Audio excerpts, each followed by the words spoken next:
Good morning. Good morning.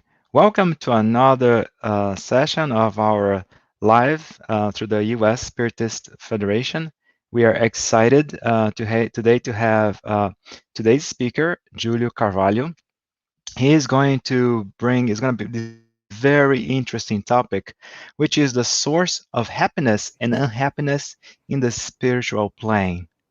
Very interesting. Hey, Julio, good morning. Thank you for being with us. Good morning, my friend. Good morning to you all. So before we begin, Julio, let's talk a little bit about what you've been doing lately. So Julio Carvalho, he's the founder and co-director of the Spiritist Center Divine Light in New York, New Jersey. He's a member of the Tri-State Spiritist Federation. He's a trained stationary engineer and licensed clinical social worker. He has a bachelor's in biology and a master's degree in social work at Kean University. He's a psychotherapist for Compassionate Care Hospice. Julio, it's a pleasure for us to have you here and to discuss such an interesting topic. And as usual, let's kick off our conversation with a prayer.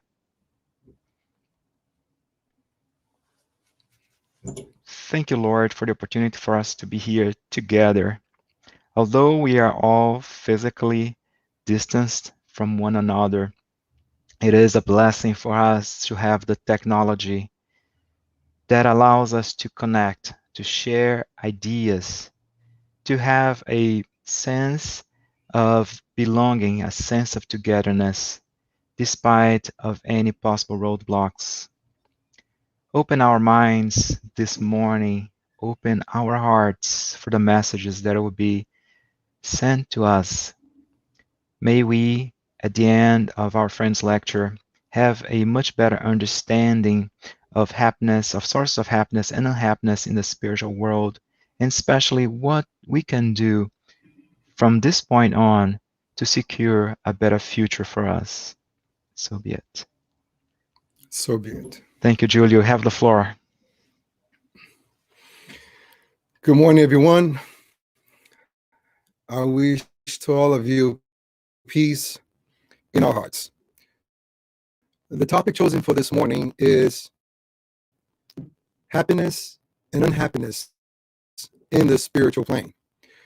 Before we discuss our topic, I would like to present first the context in which we think of this topic. Because all of us, we carry a Julio, I yes, apologize, boss. sir. You're breaking up a little bit. There's a little bit of an audio issue.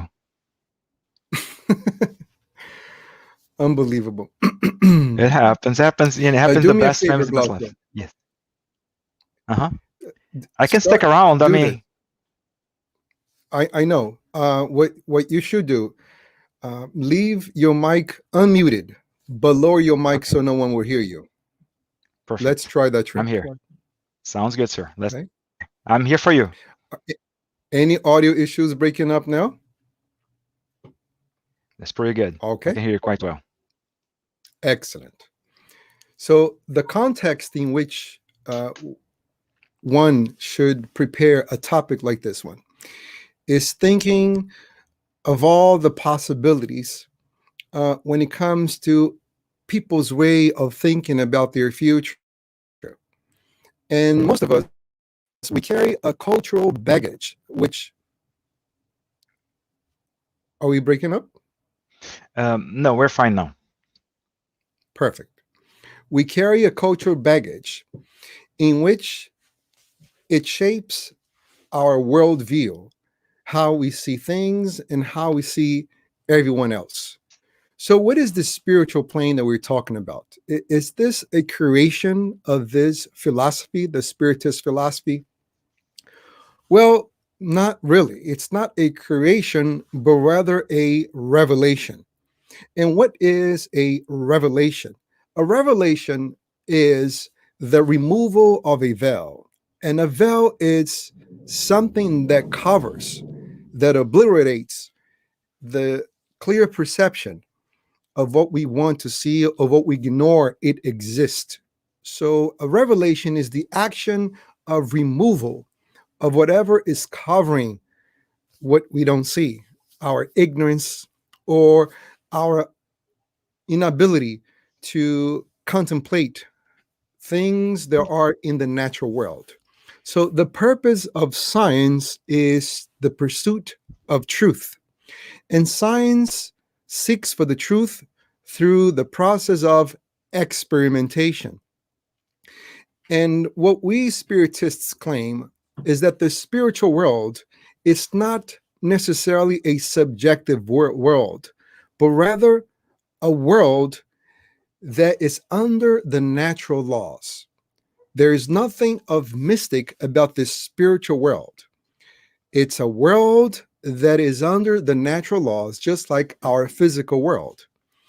So, what that means is that since the pursuit of science is to find truth, is to seek the truth, eventually through experimentation, and this is pure speculation that I'm doing right now, in the realm of uh, TV transmission and signal transmission, one day the scientists, by trying to improve more and more our signals, will eventually detect the spiritual world.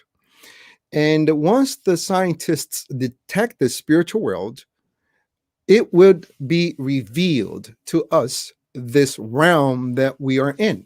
Because the physical world is inside the spiritual world. The spiritual world, it's not down or up, left or right. We are inside the spiritual plane. And by our means of improving our signal strength, our signal sensibility through scientific means, we will detect the spiritual world. And this would be fascinating for all of us, for humanity, because we will step forward into the path of progress. Because the belief of afterlife will cease to be a belief, but rather a scientific fact. We will no longer say that I believe that life continues, but we will affirm to ourselves that we know that life continues, because we will detect the presence of those who are in the spiritual plane, in this realm that it's all around us, and we'll be able to communicate with them, maybe by a means of a futuristic TV set, but we'll be able to have conversations with those who have crossed to this other side. Because it's not even on another side, it is this side, but in a different vibrational mode. We'll be able to have conversations with them and have videos of them just the same way we have today through our technological means. And all of us at that point will no longer say that I believe in the afterlife, but we know that the afterlife exists. We will finally understand that we are not the body, but we are conducting this machine. We are driving this vehicle. We are inside this biological envelope, but we are not it. It's something that we have, but it's not who we are. We are a thinking being that outlives when this machine, through its natural process, decays into atom through the process of decomposition to form new organic beings in nature. And this will be a breakthrough for humanity, that we find out truly that we all go on. We move forward, life continues. And then we'll find out what is happiness and unhappiness, not only here on this physical realm, but also in the spiritual realm. What is happiness and unhappiness composed of? And when we talk about happiness and unhappiness, most people can't avoid of thinking of punishments and rewards, as if there is a supreme intelligence, as if there is a being known as God punishing people and rewarding people. Is that what occurs? Do we have a being that rewards and punish people, well, that really doesn't exist. What does exist is a natural law created by the supreme intelligence. And whenever we infringe this natural law, the consequence of this infringement, it's pain, it's suffering, it's misery. This natural law, it's not overseen by spiritual beings trying to enforce it.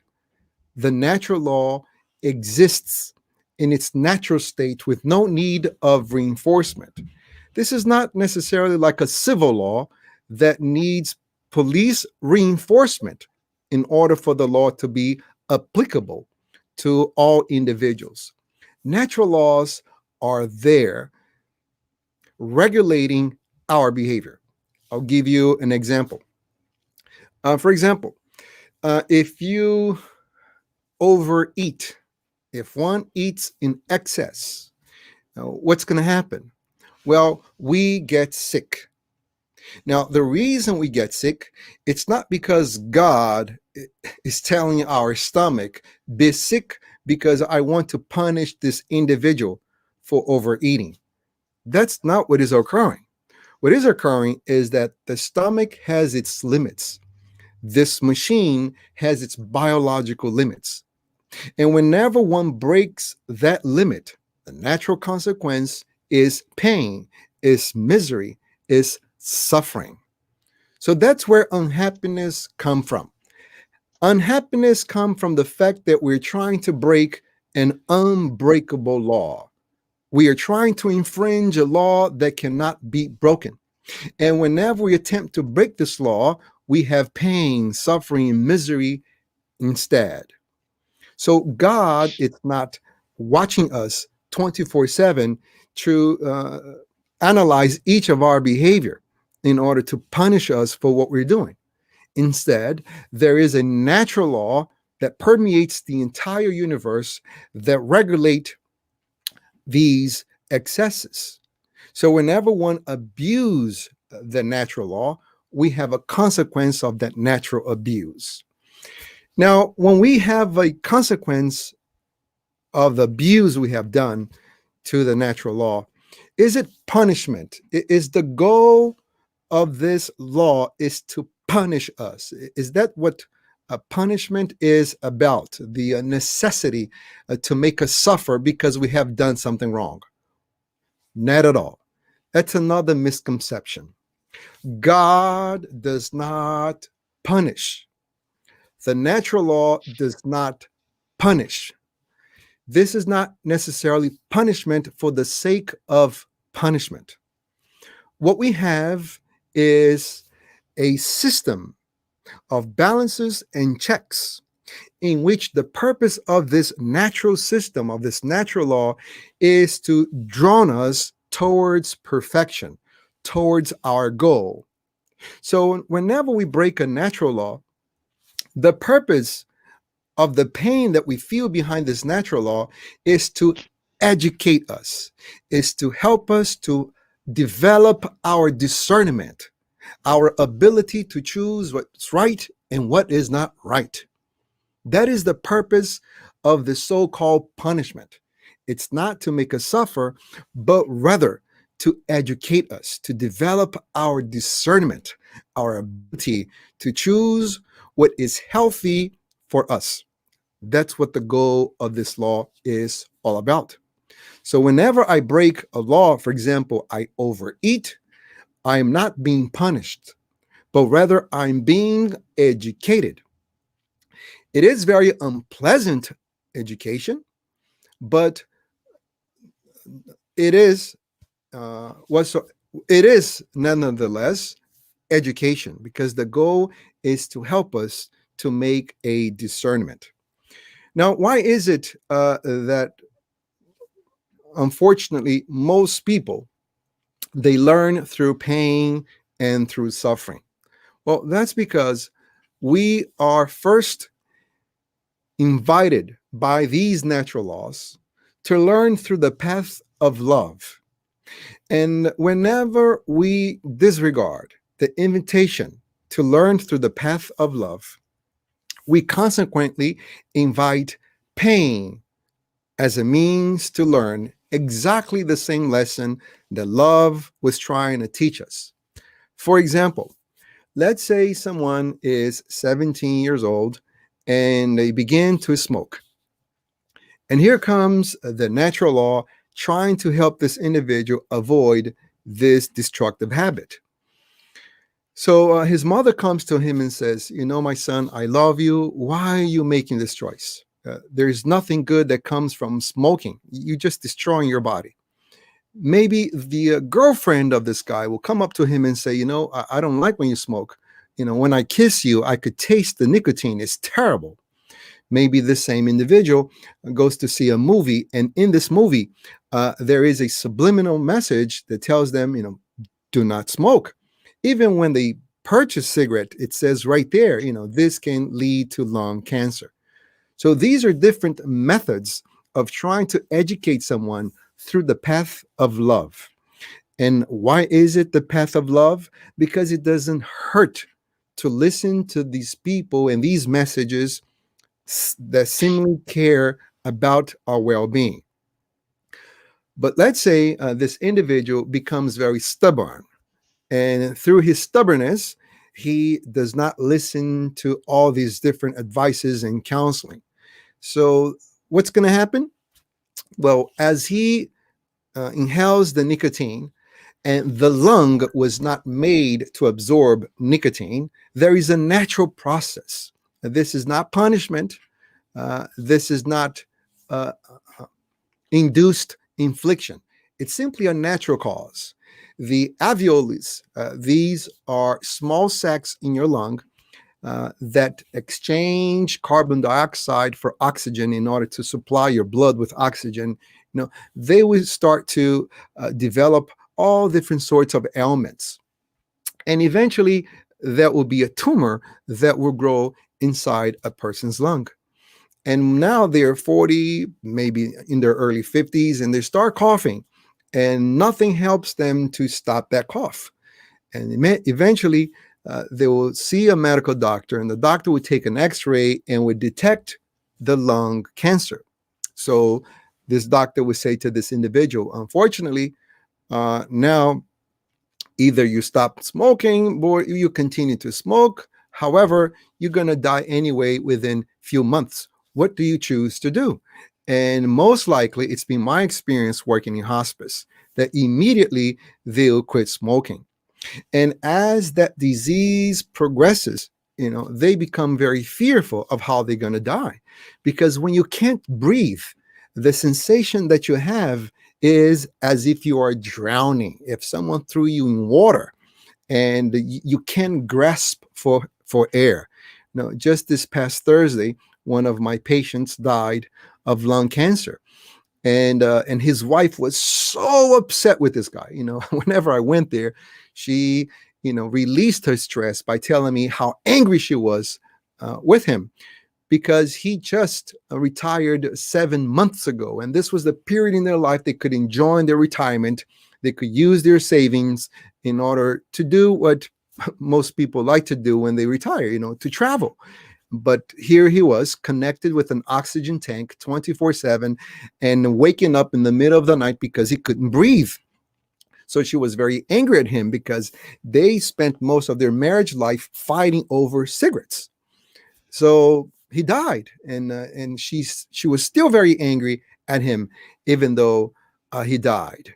So, but he did quit smoking. You know, when the minute he heard that diagnosis, he quit smoking. Now, why did he quit smoking? Because here came pain to teach him something that love attempted to get across, but he never paid any attention to it. He died because of out of his stubbornness. And he realized this because in those few months of going through the lung cancer, and that tumor was growing and growing and growing, and he couldn't, you know, his ability to breathe was gradually diminished by the size as the tumor grew. So his diminishment, his ability to breathe properly. He regretted so much spending his health on cigarettes. And not only he wasted a lot of money, but he wasted one of the most important things that you cannot buy with money, which is your health. Of course, he will give up his own house just to have a new lung, but that's not possible. So he died. So here it is, the lesson of pain. The purpose of pain, the objective of pain, it's not to punish. So God has established the natural law, and God does not punish anyone.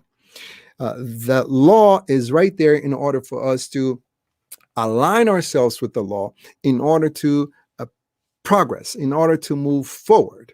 And whenever we get stuck because of our own stubbornness, whenever one chooses to try to break this unbreakable law, here comes pain. And what is the purpose of pain? What is the message of pain? Well, let's say I place my hand on a fire and I keep my hand there on that fire. What's going to happen? Of course, it's going to burn. And it burns because I have on the palm of my hand these special nerve endings called nociceptors. And the purpose of the nociceptors is to detect pain. So when I place my hand on a fire, immediately these nociceptors, they send a command to my nerves in my arm, and the nerves in my arm send a command to the muscles in my arm to remove my hand from the fire. And the body is so protective of itself that this happens without my awareness. My arm is actually moved from the fire even before the message gets to my brain. And why this occur? Because the message of pain, which tells me in this example that I should change the location of pain. So whenever we experience pain in life, whenever there is misery, whenever there is suffering, there is a message being conveyed to us. And the message is of change. We should change our perception. One should change our actions. And that's where, my friends, we find ourselves in the spiritual plane feeling either happy or unhappy. So, what is the nature of our happiness and unhappiness in the spiritual plane?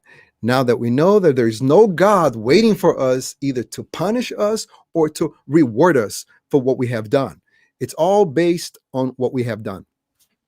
Well, there are 6 sources of unhappiness in the spiritual plane. First source of unhappiness in the spiritual plane, in the spiritual plane.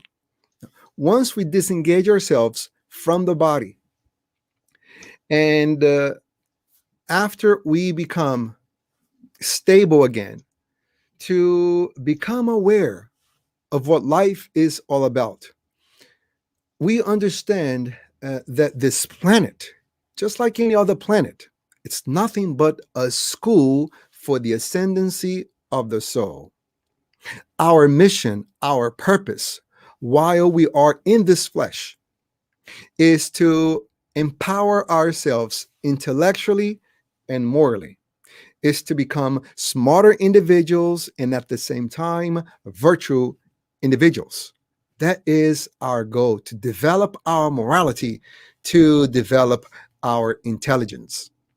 So once we find ourselves in the spiritual plane, we look back at our lives and we realize that what we have done instead, we have done wrong.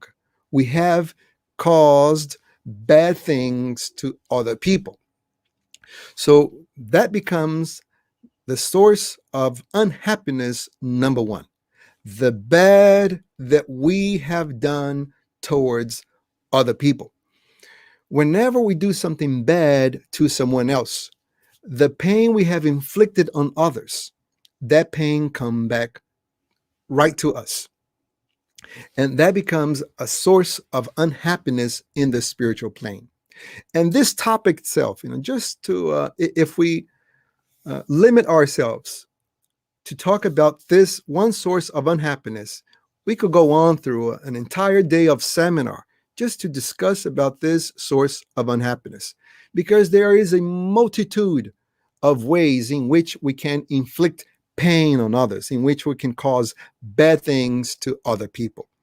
But that is the source of unhappiness, number one. Source of unhappiness in the spiritual plane, number two. The good that we have not done. So, in the spiritual plane, we have a different point of view of what life is all about. We understand that we are under the law of solidarity, which means we work together for a common cause. And once we find ourselves in the spiritual plane, if one has realized that we have not done the good that we could have done, this is a source of unhappiness. And why is that? Well, that's because we found out that our happiness is directly proportional to the happiness that we provide to others. I'll repeat that because if we can understand this concept alone from this talk, we have really taken profit of the time spent here together. Our happiness is directly proportional to the happiness that we provide to others. So if I find myself in the spiritual plane, realizing that I could have done good, but I didn't. In other words, I had many opportunities to create my happiness, but then I didn't. I regret very much. And this regret, it is a great source of unhappiness.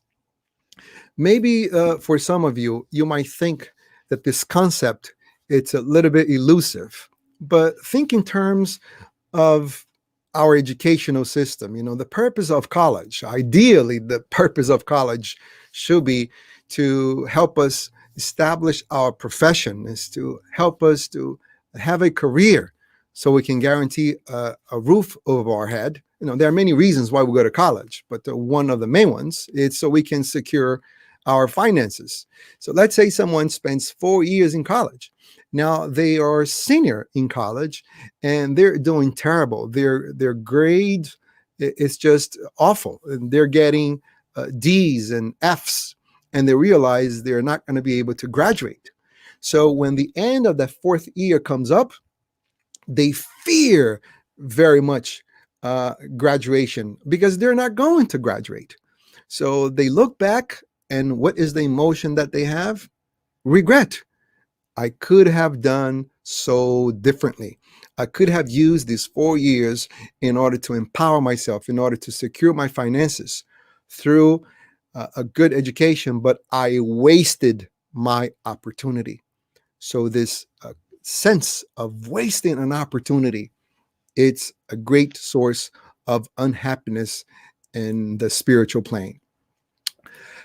Source of unhappiness in the spiritual plane, number three, and that is the bad that have resulted from the good left undone. I'll repeat that for you. The bad that have resulted from the good left undone. When one does not do the good we're supposed to do, usually the result will be something bad. For example, when one is responsible for a child, the purpose of a parent is to prepare that child for life and not to prepare that child as if the child would stay with the parents forever. That's not what happens.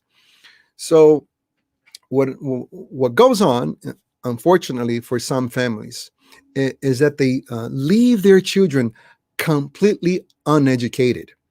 The children might have instructions, but not education. What's the difference? When a child goes to school, they receive a good instruction.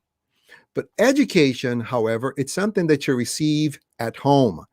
It's the collection of habits that someone has. Someone have. So let's say a child always never clean their bedroom. A child, whenever plays with their toys, they never clean after them. a child becomes very lazy. So this is one habit that I am instilling in my child. And if I allow all these sets of unhealthy habits in a child, that child would have a very poor education, because we all have education. Sometimes you look at someone and you say, well, this person has no education. Well, everybody has an education, but some people have poor education, others have good education. And what is education again? Education, from the Spiritist philosophy point of view, it's the set of good habits that we instill in someone. So if I allow that child to be very undisciplined, what is to be undisciplined is to misuse time. That child will grow to give all sorts of problems. If I allowed my child's selfishness to go unchecked, that child would be a selfish adult. And most likely, as a selfish adult, I, as a father, I, as a mother, when I get old, they will probably care less so much about me. I'll give you an example. In our Spiritist Center, every Sunday, we used to go to three different nursing homes. It was two nursing homes, and one of the other place was for those who have some sort of a mental disorder. And when we began this work back in 1999, we were so naive and inexperienced. We judged the children of those elderly that we saw, because in our mind we thought to ourselves, who in the world would leave their parents to places like this? I am not referring to all people or all nursing homes. I'm referring to those three particular places we went to. But as we gained experience, we learned something much different. We learned that these people who were there completely abandoned. They had no visits. They were orphaned parents of living children. We learned that as the children were growing up, they told their children, all I want from you is to become a lawyer. All I want from you is for you to become a doctor, is for you to become an engineer.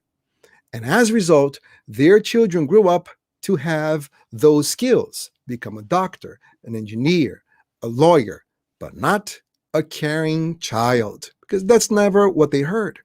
I'm not justifying the children's behavior, but the parents left their children's selfishness unchecked.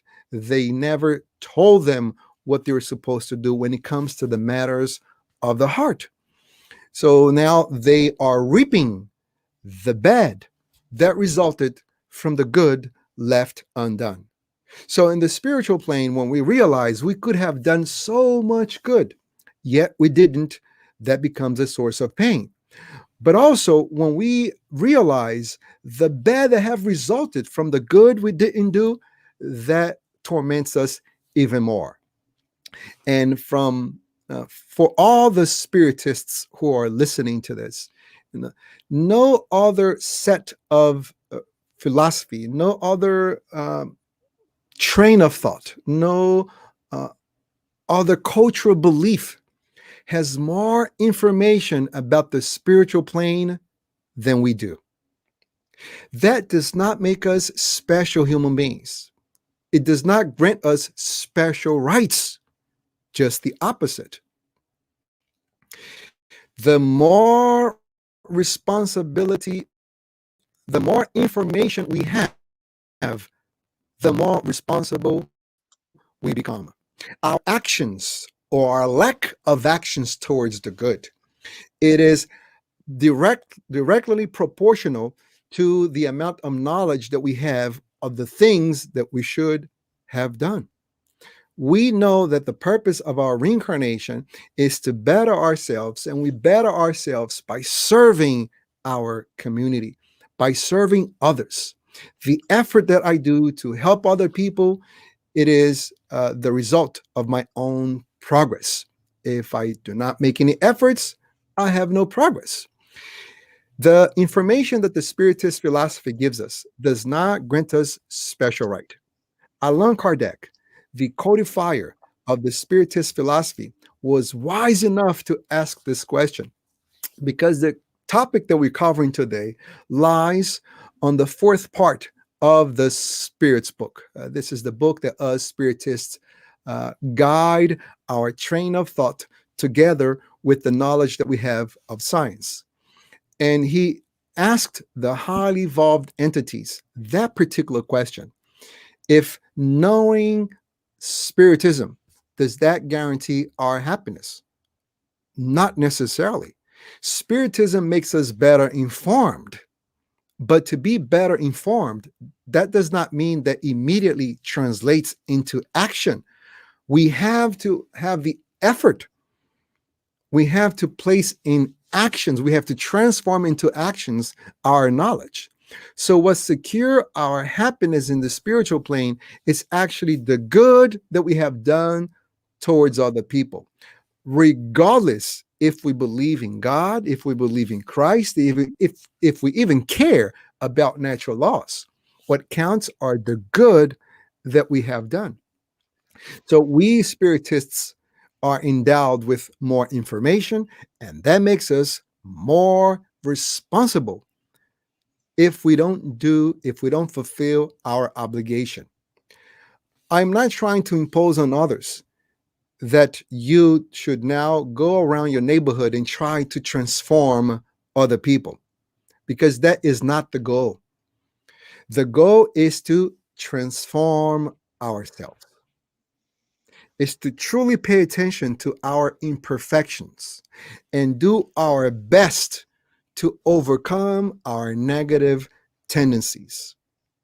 According to Allan Kardec, in chapter 17 of the Gospel according to Spiritism, Be Perfect, in the third paragraph, in the third lesson of that chapter, true spiritists are those who make an effort to be better than yesterday, to be better tomorrow than it's today. It's to make an effort. And I love this definition because Allan Kardec does not say that in order for us to be a true spiritist, one should not have any imperfections. Well, we will experience the emotions derived from our imperfections for a long time. But when I make a true effort to curb those emotions and act in a right way instead of giving in to my emotions, that, my friends, become a true means of becoming a spiritist. So it's the effort that we make. So that is the goal. We should make the best effort in order to curb our negative tendencies, in order for us to prevent these negative tendencies to show up in our actions. The fourth source of unhappiness in the spiritual plane is attachments to earthly passions. And what do I mean by this? Well, we are here on this physical plane with a single goal: to develop our intellect, to develop our morality. And whenever we think that we are here to stay forever, we become very attached to everything. It's like going to a vacation. While you are in vacation, if you become super attached to where you are in your vacation, when it's time to go home, the more attached you are at that vacation place, the harder it will be for you to return home. And you'll probably make your return super painful just because one have become so attached to that vacation place, to what the vacation can offer to us. So here on earth, we're not on vacation, but we are here temporarily. We are just transitioning through this physical plane. And if I attach myself to the things of this physical plane, when the moment of detachment arrives, which we call death, the more attached I am, the more difficult will be the detachment. So, what should we do? Well, while we're here, We should do our best to progress, to move forward by all means, including financial means. In Spiritism, we do not learn that we have to be poor in order to be an evolved spirit. What we learn is that we have to be detached from material things. It is very natural for us to actually want to better ourselves by increasing our financial gain. It's a very natural feeling.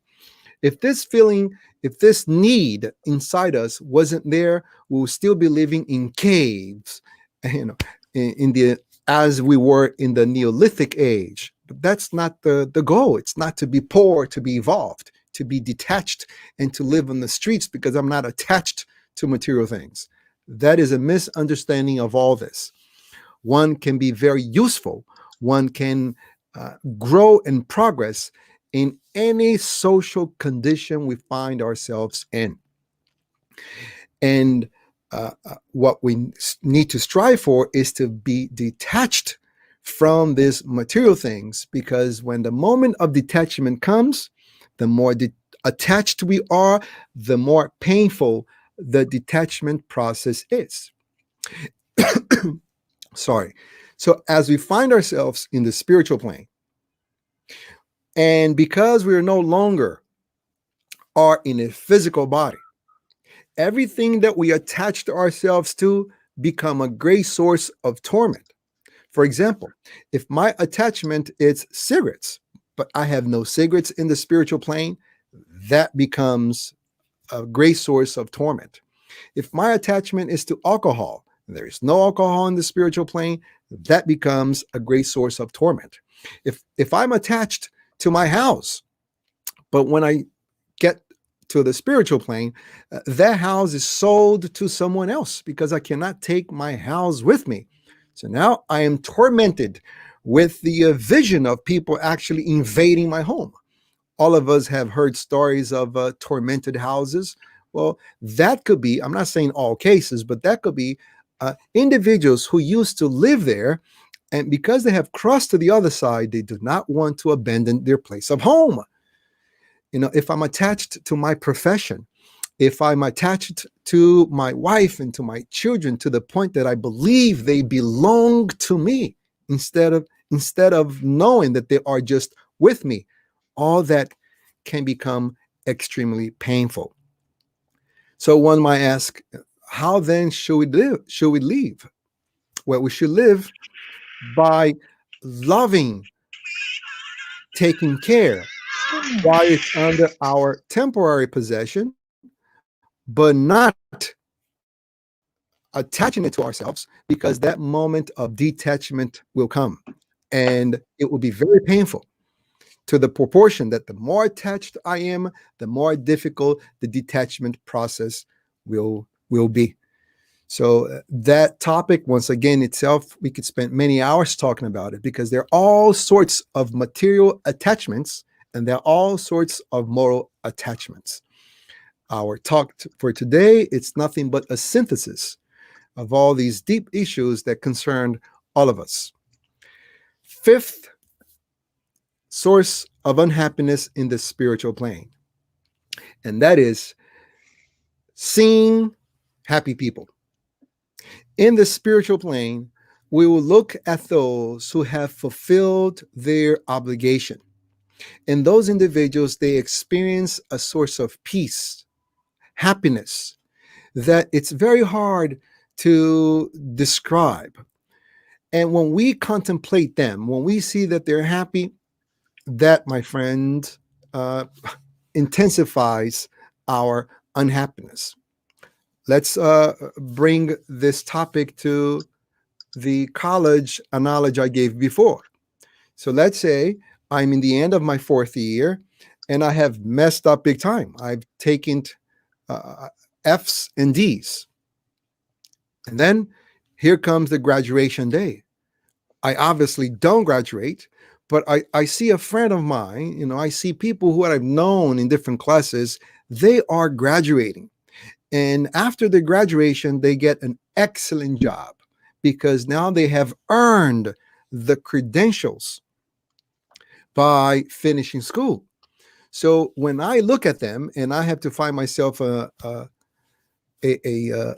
a job that does not correspond to what I wanted, when I look at them, that becomes a great source of unhappiness to myself. So in the spiritual plane, we look at those who have earned their happiness. And that showed to us that the reason we are not unhappy, it's because we lost the opportunity. A very important concept to understand is that nothing is given to us. Everything is a process of earning. In the spiritual plane, the kind of government, if I might say so, it's called meritocracy. It's government by merit. You earn through your own effort. You enjoy the things that you have due to the result of your own effort. Nothing is given to you. If there is a great myth that we hear all the time, is that we are all equal. Well, no, we're not. God created us all equal, but we are not equal because what we have done with our choices and opportunities actually have differentiated us from one another. So once you go to the spiritual plane, you get what you deserve. You don't get what everybody else is getting. There is no socialist government in the spiritual plane that wants to make everybody equal and give everybody the same privileges. Nobody has privileges. We earn through our own effort. We are responsible for our own actions. The more you do, the more you get. The less you do, the less you get. No one is removing what I have earned to give to someone else. It doesn't work that way. And we have this utopia trying to be established here by some philosophies to remove what some people have earned to give those to who does not want to have the effort of earning for themselves. So we are presented with the same opportunities. But what we do with those opportunities completely differentiate us from one another. And the spiritual plane, we find that in a very hard way. And when we look at those who have done the effort, they have done the job, they have done their part, they have worked to earn what they have in the spiritual plane, that becomes a source of unhappiness because we realized it were all in our hands and we failed to do. Sixth source of unhappiness in the spiritual plane, and that is anxiety of our future. Because once we learn the things that we should have done but we didn't do, we learn that God, in its infinite wisdom and love, have created all of us to perfection, for perfection. And as a result, all of us have many opportunities to achieve our perfections. And these opportunities are also known as reincarnations, which is the action of re-entering the flesh. So we as a spirit re-enter this material being as many times as is needed for us to attain perfection. So the goal for all of us is the same. What goal is that? Perfection, sublime happiness, sublime knowledge that we have no idea yet what it is. But then you might ask, well, if we're all going to get there, so we are all equal. No, we are not, because the time that it takes us to enjoy this source of happiness is completely up to each individual. So I can make my trip very long. I can make my journey very difficult, full of turns and twists, unnecessary downhills and uphills. Or I can make this journey a straight line, which is the shortest point, which is the shortest distance from 2 points, from ignorance to knowledge, from immorality to goodness. It's completely up to my own efforts. to my own use of free will. And this is where pain becomes so useful, because whenever I divert myself from that straight path, here comes pain, not as a source of punishment, but as a light, but as a signal telling me go back to the straight path. That is the message. Change the course to go back to the straight path. So I have summarized, my friends, and believe me, this is a very short summary of the 6 point that 6 sources of unhappiness in the spiritual plane. You know, the bad that we have done, the good that we could have done, the bad that have resulted from the good left undone, attachment to earthly possessions, contemplation of other people who are happy, and anxiety of the future. Why we have anxiety of the future? Because now we know that our future is in direct proportion to the things we have done in our past. And if our past is not so productive, what we have ahead of us, it's a very hard type of education, because we will receive the opportunities to mend for our mistakes. Once again, we will receive the opportunities to correct our past. And it's a source of unhappiness because many people in the spiritual plane, they realize they have failed multiple times in these attempts. So they dread their future because they think they might fail again. And that will create more suffering for themselves, because the more one prolongs the amendments of our mistakes, the more pain we cause for ourselves. So that in itself, it's unnecessary suffering. It's the result of our bad choices. But what is in the spiritual plane the source of happiness? Well, it's very hard for us to describe the source of happiness in the spiritual plane. Reason being, it's because we're talking about the future. And to talk about the future, it's very hard to predict. I'll give you a small, tiny example. You know, who could have predicted all the technological advancements that we are now enjoying today? If you go back just 50 years ago, which is nothing in history, it is so hard to predict the life that we're having right now. You know, many futurists, they completely get it wrong. When you watch movies, for example, what you see uh, are people using a regular phone booth with a TV screen. People did not thought of having a cell phone and actually seeing people through the cell phone. What they thought of was a improved phone booth system. So people still were standing by a phone booth and they were attached, to the floor, but there was a TV screen over there. So it's very hard to predict the future. But one of the things we can definitely deduce from this future is that if one of the sources of unhappiness are our passions, for example, jealousy, envy, pride, selfishness, if we lack those, then automatically we are experiencing happiness. Because if I don't have selfishness within me, it means I have full of solidarity in me, and solidarity brings me happiness. So, one source of happiness in the spiritual plane is the lack of material passions. Second source of happiness in the spiritual plane, being useful.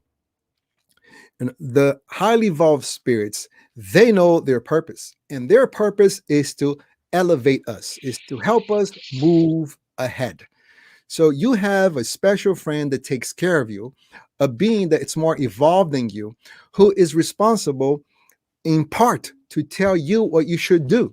This being will not do the job for you, but it will only advise you, it will only counsel you. It's up to you to listen to his or her suggestion and step forward in the spiritual plane, in the spiritual life. This being, we call it guardian angel, but the name is of least importance. But we know we have this being, and the source of happiness for this being is being useful, is helping you, regardless of the outcome of your own actions. Because when we make a mistake, and now we suffer from the consequences of this mistake, the being is not miserable because it knows that that pain has an educational purpose. Obviously, when we make the right decision after listening to his or her counseling, that it is in itself a source of stimulus for them to continue to help us. But the point is, they will help us regardless. And if we constantly reject their counseling by closing our spiritual ears, no, they would not give up on us, but they will surely respect our free will because they know we have chosen the path of pain, and pain will eventually change us. It doesn't have to be this way, it's the result of our stubbornness. So, this being is there to help you. And there are beings who are responsible for cities, there are beings who are responsible for states and for countries. And their source of happiness is to help, is to be useful, is to know that they are an instrument of the natural laws to reinforce progress. And that will result in love, that will result in all different kinds of progress for us here on this material plane. And the third source of happiness for these spirits is to know the laws of the universe, is to know what exists and to take part on them. Now, can we even think of what a highly evolved world looks like? What is their social condition, their daily activities? We can only imagine. And our imagination will not ever make justice to what truly happens in these elevated spheres. And this is what they experience. And this happiness of them was not given by God. This is not a reward that they have as if it's a gift, as if it's a present that were given to them.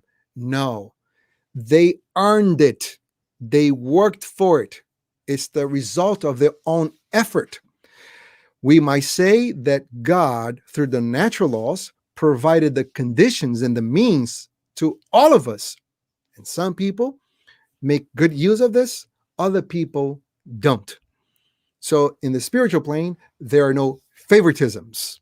We are all looked upon, we all are loved and cared for, but our wishes, either to abide by the law or not to abide by the law, are fully respected. But then we have to go through the natural consequences of our own decision. So, Spiritism, it's a philosophy that places the responsibility of our future in our laps. No one is responsible for our happiness or unhappiness besides ourselves. Thank you so much for listening. Julie, what a great topic! And the things that I liked about your discussion was the fact that you emphasized that it's not a punishment, right? It's just due to action and reaction, which is a universal law. So it just makes sense. Very, very interesting. Of course, we have several questions here, and let's get started with the questions. What happens to suicides after disincarnation? That's an awesome question. Almost straight out of the book Heaven and Hell. Hmm. The topic of suicide is covered in the Spirit's book in the fourth part of the Spirit's book, which is entitled um, Solace and Consolation. And in the first chapter of that fourth part of the Spirit's book, the earthly sorrows and joys, we have the topic of suicide. And what we understand is that the motives for someone to destroy their biological machine are innumerable. So the source of unhappiness for suicide is directly proportional to what led them to make that decision. But if there is one common theme, if there is one common emotion that all suicides experience, according to the Spiritist philosophy, it's disillusionment. And what is disillusionment? Well, the prefix dis means without. And illusionment means an illusion, some fake idea we have created in our mind. It's an illusion. And why they are disillusioned in the spiritual plane? Because the motive for anyone who commits suicide is to lessen their pain. They're trying to move away from whatever is disturbing them. So they attempt to destroy themselves by destroying their body to relieve themselves from the pain they are suffering. So the disillusionment comes when they arrive in the spiritual plane and they find that the pain that caused them to make this very ignorant decision, it's still there, but now is multiplied by the fact that they have realized they lost an opportunity. Whatever was causing their pain, this was not necessarily to inflict misery on them, but an opportunity to help them develop their potential as spirits, and they dumped that opportunity in the garbage. So we can safely say that all of them experience disillusionment. But what are the details of each suicide's pain? Well, that we have to consider. In any case, what we call uh, aggravational points and points that can attenuate the pain. So, uh, if I make a mistake, what are the things that can attenuate the consequences of my mistake? Well, how ignorant I was of my own decision, the people who have influenced me while I was making that decision, all sorts of difficulties that influenced me to get to that uh, decision. And what aggravates the consequence of my decision? Well, how much knowledge I had about what I was supposed to do. Was this just a lack of courage or was pure cowardice? What is cowardice? The lack of the will to confront our own problems and hardships. So the details, it varies to infinity because people's experience in life, it's very unique to each one's need of progress and development. Very interesting. And it's funny that you answered it in line with the 6 points, I believe, or the second point, the regret for the missed opportunities. Very interesting. Thank you, sir. What did do the spirit in the last 6 months or 6 minutes realization before death? That is, the wrong done to themselves, the good not done to others, and the bad or frustration done to others, as it did not take the good path. More suffering of this realization or sort of consolation? What to do in the midst of this realization? So it's the question about the last moments of the spirit. I am not sure I comprehended the question per se, but in Allan Kardec asked this question, I believe is question 971. Uh, what do people experience in the moment of death? And the answer goes for those who are hard hearted, uh, they experience doubt. For the people who have done bad, they experience fear. And for the people who have done good, they experience hope. Now, of course, there are an infinite amount of variables in these three conditions, but it has been my personal experience working in hospice. And just for those of you who are not aware of hospice is, it's a service, it's a psychotherapeutic service in order to bring someone who's dying at the hospital so they could die at the comfort of their home. Because no one wants to die home. They want to die with their cats, with their dogs, surrounded by their family. So a nurse goes in, a psychotherapist goes in, and we try to provide palliative care. We're no longer doing anything to treat, for example, the tumor or the cancer, but any of the symptoms that might derive from that tumor, it's being controlled by narcotics. So the person is symptom free.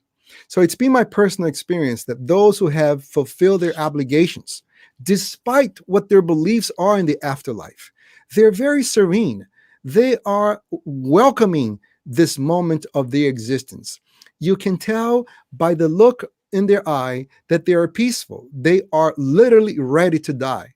And some of them, they literally tell me, I do not want to commit suicide, but I had enough of living. I have lived enough. I'm ready to go. And there are those who completely have abandoned their responsibility. For these people, they are not welcoming at all uh, this moment, and it shows in their faith. You could tell how concerned and preoccupied they are.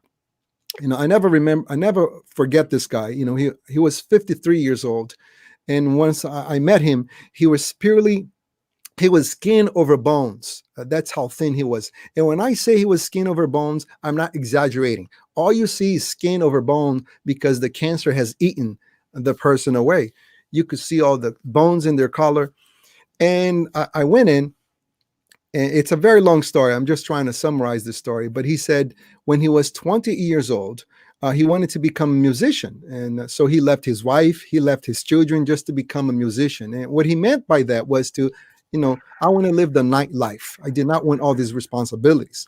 But then once he was into his 50s, he had done much damage to this biological machine with all the drinking and the drugging. And one of the consequences of this was that he developed prostate cancer, and the prostate cancer took over. And it got into a point in which his friends were gone because they were never there to begin with. And he had no one except his ex-wife to call. So he called the ex-wife. And this angel on earth took this guy in after all he did to her. So when I first met him, he calls me and he says, "Do you think I'm in pain?"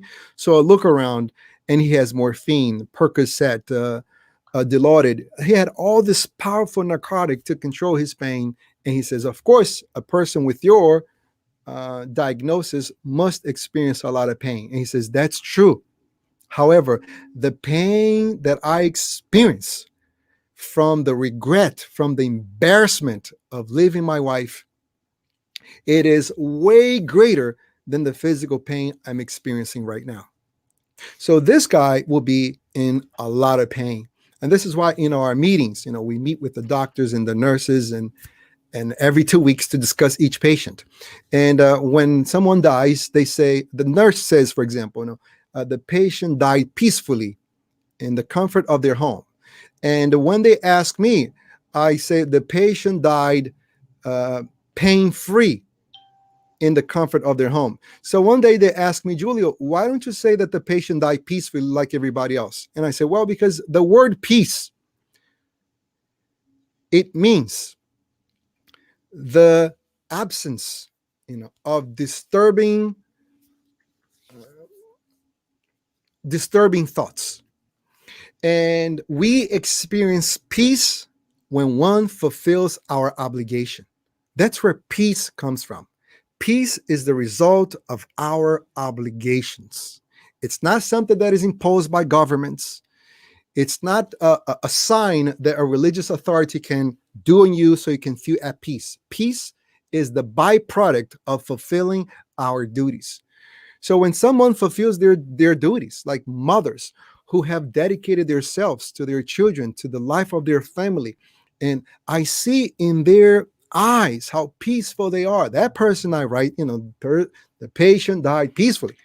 But for those individuals who have not fulfilled their obligation, they might have died with physically pain-free, but emotionally, morally, I know they haven't, because they told me. I'm not making a deduction here. I'm not deducing anything. They are telling me I am disturbed. I am suffering psychologically. So what we feel at the moment of death, 6 minutes, 6 months, 6 years, is directly proportional to how we have lived our lives. If we have made a decision, let's say that 6 months before my death, I make a decision to transform myself, I immediately will experience a glimpse of peace. Not the entire peace, but the glimpse of peace. The best way to describe what I'm trying to say is as if you are inside a cave and you're walking towards inside the cave. And as you're walking towards inside the cave, you are distancing yourself from the light. The minute you make a decision to turn yourself away from inside the cave and now you're facing the outside of the cave, you're not yet outside of the cave, but you have glimpse of the light bathing your face. You can already see some of the light, and that gives you hope. It gives you resilience. It gives you motive for you to continue on that good path. Same thing here. If I realize I had an existence full of mistakes, until 6 months before my death, when I make that decision to start make amends in my mind, in my actions, in my words, I have faced the light of the entrance of the cave, and I begin to bathe myself with light. And of course, the more I walk towards the entrance of the cave, the more light I am being bathed by. In other words, the more effort I make to make my amendments, the more peace I will experience. Now, let me explain a very important concept. Peace is not directly followed by happiness. These are two different things. Peace is the fulfillment of our obligation. Happiness is the joy we experience for something that is occurring to us. So sometimes we fulfill our duties, but that does not lead to happiness. For example, someone might have an inclination to cheat on their wives.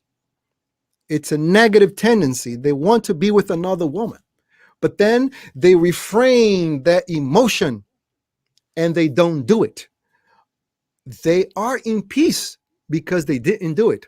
But are they happy with that decision? Not yet, because it's not what they want to do. They did something out of obligation.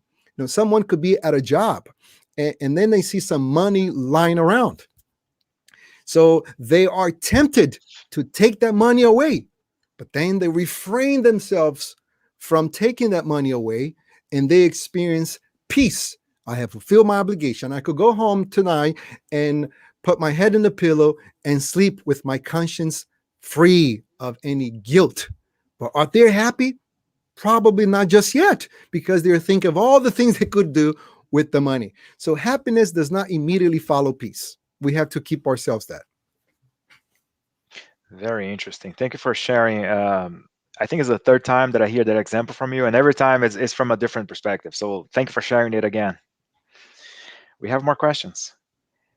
How much the more we know, the more responsible we are concept influences our happiness in the spiritual world? Well, uh, if we have a 3-year-old who knocks a glass on the milk right on the carpet, and we have a 5-year-old who does the same thing, we have a 10-year-old, unfortunately, who actually does the same thing, and a 17-year-old who actually spills milk on the floor, who is more responsible? Of course, the teenager. Then the kid with 10 years old. Then the kid with 5 years old. And then the kid who is 3 years old, given that they all have mental instability and there is no biological conditioning impacting their judgment. So the more we are aware, the more we become responsible. Responsibility comes with knowledge. This is something that we learn as well in the Spirit's book when Allan Kardec asked if morality is followed by intellect. And no, it's not. We develop our intellect first, and then we develop our morality. But the development of our intellect helps along the way to develop morality because we become more aware of what's right and wrong. But morality development does not immediately follow our intellectual development. So the same applies when we are in the spiritual plane. The more we become aware, the more responsible we are. Now, sometimes it's hard for people to comprehend these subjects, these concepts, because there is such attachment to God as being an individual, as being a being of some sort who is waiting for us to ask us, have you done this? Have you done that? Julio, well, you read this book and now you did these things. we are so attached to the personification of God that it becomes an obstacle for us to understand these concepts. In reality, we do not know what God is. Of course, we know the answer from the Spirit's book. Question number one, what is God? God is the supreme intelligence, the first cause of all things. But that answer, it's not answering much because we don't know what is the nature of God. We lack the senses and the perception to understand the nature of God. And Emmanuel, who is the spiritual guide of a very well respected medium for all of us, Francisco Xavier, he says on the book that carries his name, Emmanuel, that spirits of his hierarchy have no clue what God is. This is very profound because sometimes we speak with such intimacy with God as if he's a friend just sitting around having coffee with us. And so we personify God. And the more a person we make out of God, the God less is for us. So we make these mistakes in trying to understand these concepts.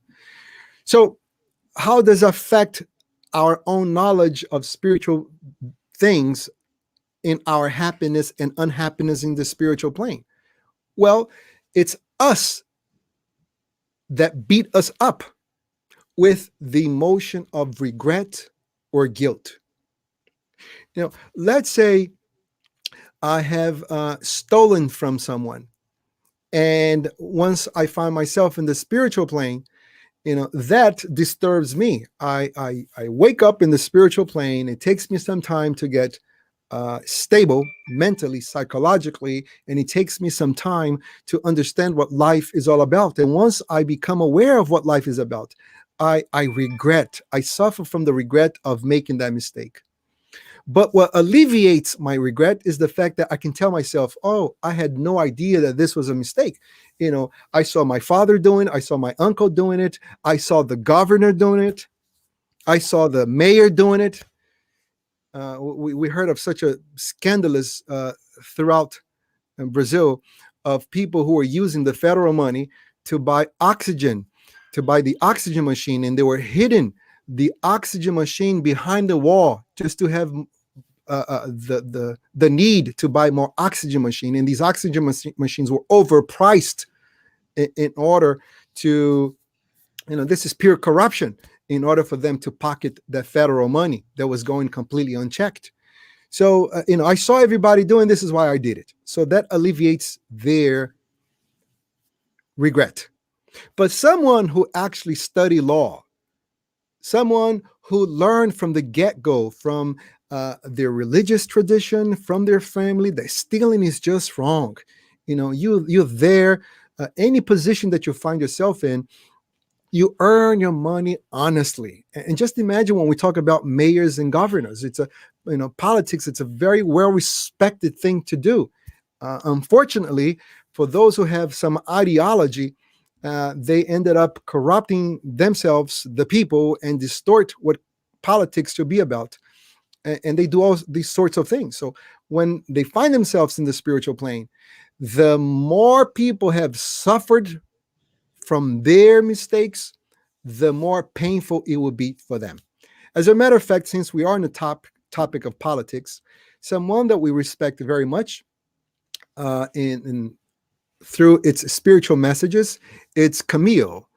Camille, who writes through the medium Raul Teixeira, that most of us know. And he says that sometimes when we see people with some disturbing mental diseases, such as schizophrenia, for example, this could have been politicians who, upon arriving in the spiritual plane and contemplating the women who have killed themselves because they had nothing to feed their children with, and that politician stole the money from them. Children who grew up without any education, and that politician sees that the robbers and thieves they have become because that money was taken away. And the people who have died because of lack of health resources, and that politician sees all that. The mental guilt, the pain, it is so intense that in order to continue to exist, because he cannot kill himself. No one kills themselves in the spiritual plane.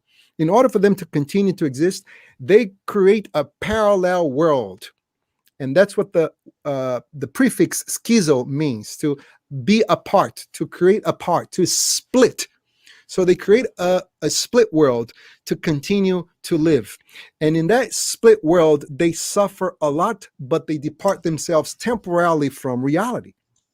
So then when reincarnate, their state of mind influences their chromosomes that will be responsible to carry the genes in which will create this mental disorder such as schizophrenia. And just let me open a parenthesis, this because this is my area of study.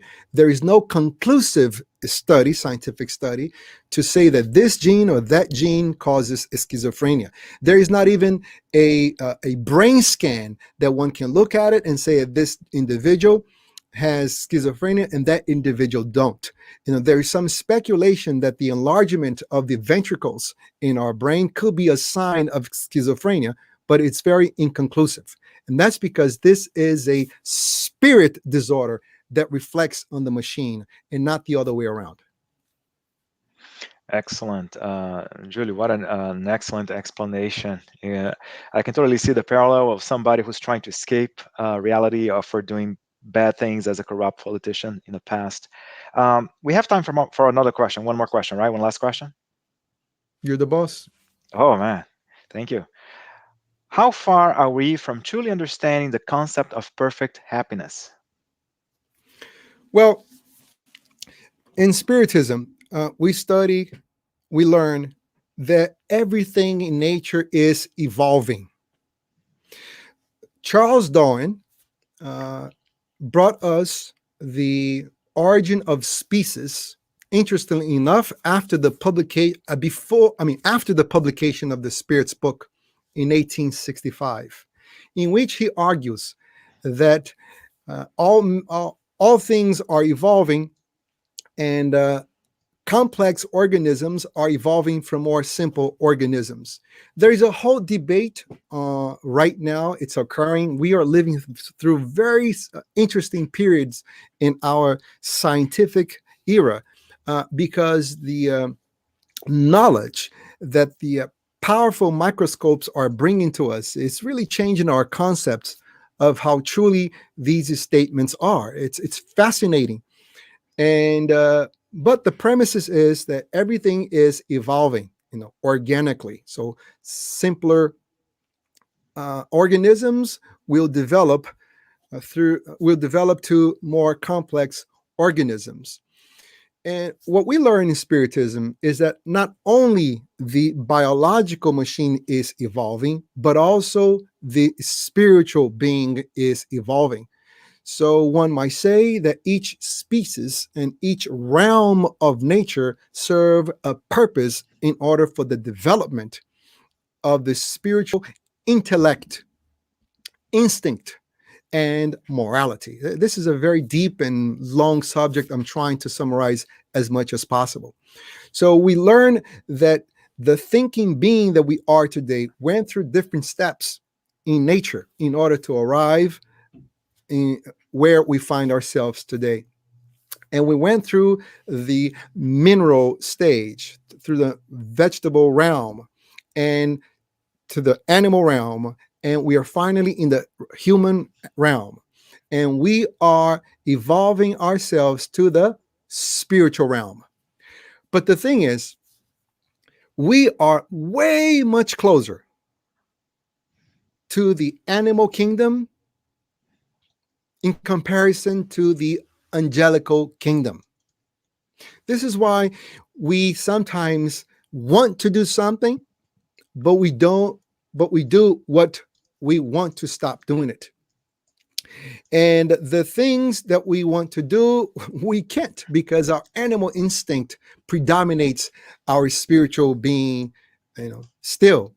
So we're very far. So what is the distance? How is it? The question was how far we are from understanding perfect happiness. Well, because we're so close to our animal kingdom, our animal nature, The animals are as far from the human nature as we are to the angelical nature, to the angelical kingdom. We are very far from understanding what truly perfect happiness is, because that perfect happiness consists of knowing everything and being everything.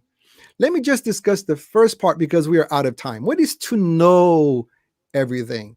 You know, there are so many branches of science. So let's say I want to be a eye doctor. Now, for me to be an eye doctor, I have first to go to elementary school, then I go to high school. I apply to college. After 4 years of college, I apply to medical school. After medical school, I do 3 years of residency. And when I have my license to practice, I know the material, but I'm very new in the market. I don't have much experience because I did not have yet many clients. But in order for me to become an expert in the eye itself, and there are many different parts of the area in which people become experts, it takes me at least another 40 years. And I'm just talking about a section of an organ, which is in a section of our body. Just imagine all the other sciences out there in which I have to know everything about. Astronomy, biology, zoology, botany, geology. These are all different sciences that I would know everything about. And that's what we Spiritists consider what Christ is. We are so far from understanding what Christ is. What we know of Christ, it's what our minds could absorb. He only showed to us what we could comprehend. But this is a such enlightened, evolved individual that we are far from understanding his capabilities. So to know what true happiness is, we are very far because we are still taking our baby steps towards the ladder of evolution. Because in this ladder of evolution, we are walking towards the infinite. And we as spirits would never equate ourselves with God in knowledge. This is why it's infinite, this progress. However, we don't have to wait until we get to a perfect stage to experience peace. I think I already covered this subject. We experience peace but when the minute we make the decision to turn ourselves away from the deeper part of the cave to the entrance of the cave. In other words, when we start fulfilling our obligations.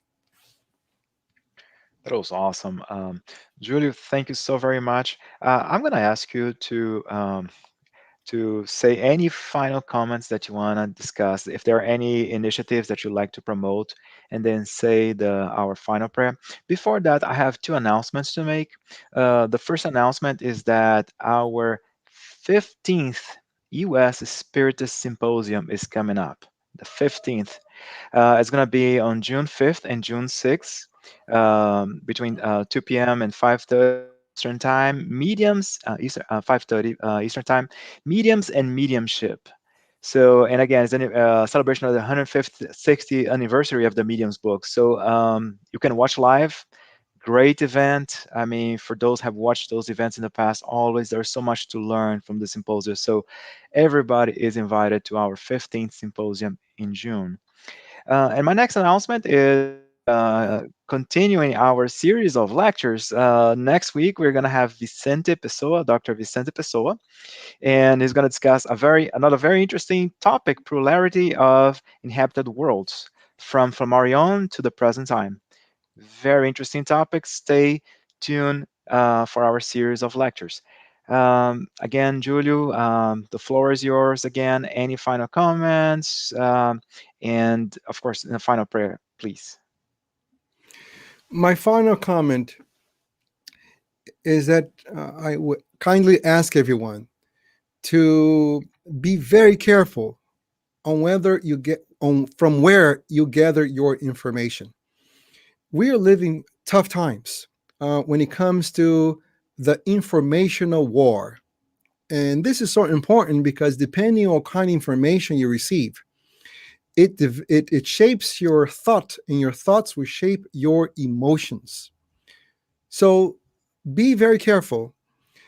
In order for us to have discernment, which means the ability to choose right from wrong, we have to read, reflect, study.